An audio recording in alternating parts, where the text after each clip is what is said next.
আমেরিকার বড় ব্যবসায়ী জামাল সাহেব আর তার বন্ধুর মধ্যে এখন সব ঠিক হয়ে গেছে।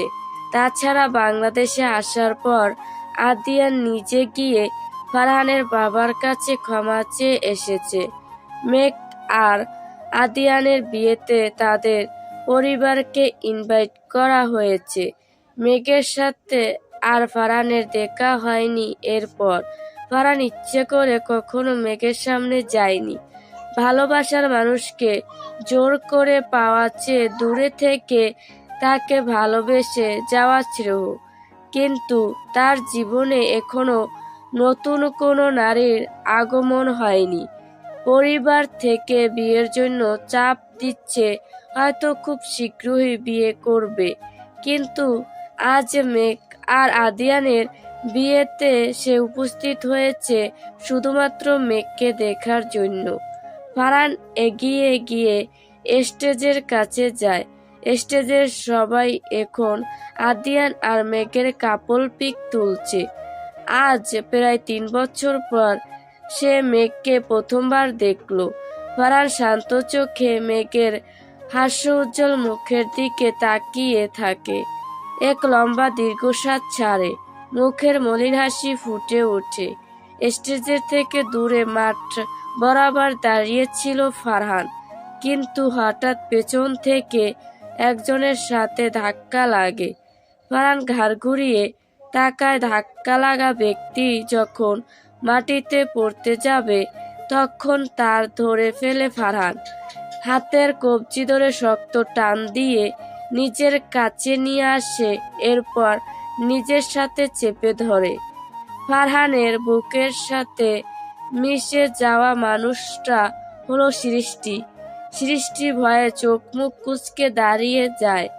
পিটপিট করে চোখ খুলে উপরের দিকে তাকায়। সামনে থাকা এক সুদর্শন পুরুষের দিকে তার দৃষ্টি সীমাবদ্ধ হয়ে যায়। ফারহানও তাকায় তার বুকে লেপ্টে থাকা নারীর দিকে। তালুকদার বাড়িতে কখনো সে আসেনি, তাই সৃষ্টির সাথে দেখা হয়নি। তবে জামাল তালুকদারের একজন মেয়ে আছে তা সে জানে। দুইজন কিছু মুহূর্ত একে অপরের দিকে তাকায়, এরপর সরে দাঁড়ায়। সৃষ্টি দূরে সরে গিয়ে ফারহানের দিকে তাকিয়ে বলে, আই অ্যাম সরি, আপনি দেখতে পাননি আপনাকে, আর ধন্যবাদ আমাকে মাটিতে পড়া থেকে বাঁচানোর জন্য। ফারহান সৃষ্টির মুখের পানে তাকিয়ে মাথা নাড়িয়ে বলে, ঠিক আছে, আমিও মাঠের মাঝে দাঁড়িয়েছিলাম, তাই ধাক্কা লাগা স্বাভাবিক। সৃষ্টির মুখশ্রী তীক্ষ্ণ চোখে পরখ করে ফারহান। এরপর একটু সাহস দেখিয়ে ভদ্রতার সহিত জিজ্ঞেস করে, আপনার নাম কি? এই বাড়ির মেহমান আপনি? সৃষ্টি তার হাত এগিয়ে দিয়ে বলে, মেহমান নয়, বরং মেয়ে হয়। জামাল তালুকদারের একমাত্র মেয়ে আমি। আমার নাম সৃষ্টি। আর আপনার? সৃষ্টির পরিচয় জেনে অবাক হয় ফারহান। জামাল আঙ্কেলের মেয়ে উনি। ফারহান তার হাত এগিয়ে দিয়ে হাত মিলিয়ে নিজের পরিচয় দেয়। আমার নাম ফারহান, আপনার বাবার বন্ধুর ছেলে। আপনার কথা শুনেছেন নিশ্চয়ই। ওহ, আপনি ফারহান, ফয়সাল আঙ্কেলের ছেলে। জি। আপনি এখানে দাঁড়িয়ে আছেন কেন? যান, স্টেজে যান, মেঘ আর আদ্র ভাইয়ের সাথে দেখা করেন।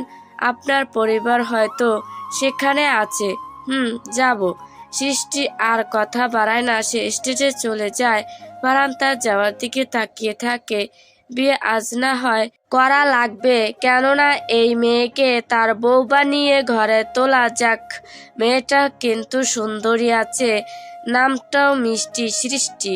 রাত 10টা। তালুকদার বাড়ির বাহিরে রঙিন মরিচা বাতি জ্বলছে। বিয়ে বাড়ির আত্মীয় স্বজন এখনো কয়েকজন উপস্থিত রয়েছে। সুগমী ফুলধারা সাজান এক পুষ্পসজ্জিত বিছানা। বসে আছে মেঘ।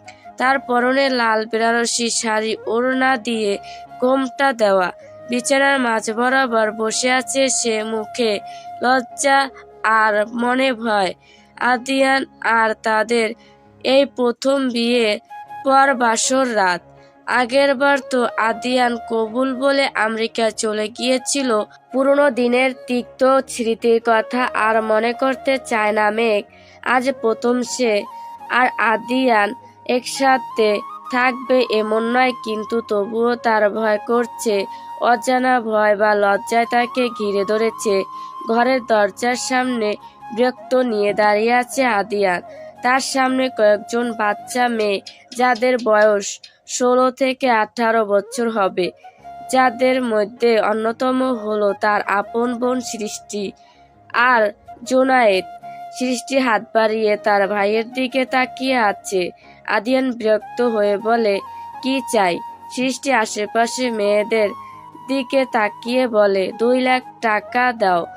আদিয়ান অবাক হয়, এত রাতে 2 লাখ টাকা দিয়ে কি করবে সৃষ্টি? আদিয়ান বলে, 2 লাখ টাকা দিয়ে কি করবি তুই এত রাতে? আর কেন টাকা প্রয়োজন তোর? কোনো জামা কাপড় কিনবি? সৃষ্টি আদিয়ানের মুখের দিকে তাকায়। তার এই অবুঝ ভাইকে দিকে কিছু হবে না। বাসর রাতে দরজা আটকিয়ে কাজিনরা যে টাকা চায় তা কি আদিয়ান জানে না? সৃষ্টি বলে, ভাই, জামা কাপড় কিনবো না আমি। তুই জানো না বাসর ঘরে ঢোকার আগে কাজিনদের টাকা দিতে হয়? এইটা নিয়ম। তুমি যদি টাকা না দাও তবে কিন্তু আমি দরজা ছাড়বো না। আদিয়ান আর তর্ক করে না। তার পকেটে থাকা 1080 মতো টাকা সৃষ্টিকে দেয়। টাকা তার আলমারিতে পকেটে নাই। আদিয়ান বলে, এর চেয়ে বেশি টাকা আমার পকেটে নাই। যদি প্রয়োজন হয় তবে আলমারি থেকে নিয়ে যা। কিন্তু সৃষ্টি আর আলমারি থেকে টাকা নিল না, বরং 80,000 টাকা নিয়ে দরজা থেকে সরে দাঁড়ান। কাজিনরা সকলে চলে যায় রুমের বাহির থেকে। আদিয়ান স্বস্তির নিঃশ্বাস ছেড়ে রুমের ভিতরে ঢুকে রুমে প্রবেশ করে দরজা বন্ধ করে দেয়। আদিয়ানের পায়ের শব্দে মেঘ নড়েচড়ে উঠে বিছানা গুটিসুটি মেরে বসে থাকে। তার বুকের ভেতর টিপ টিপ করছে। অজানা এক জড়তায় তাকে গ্রাস করছে।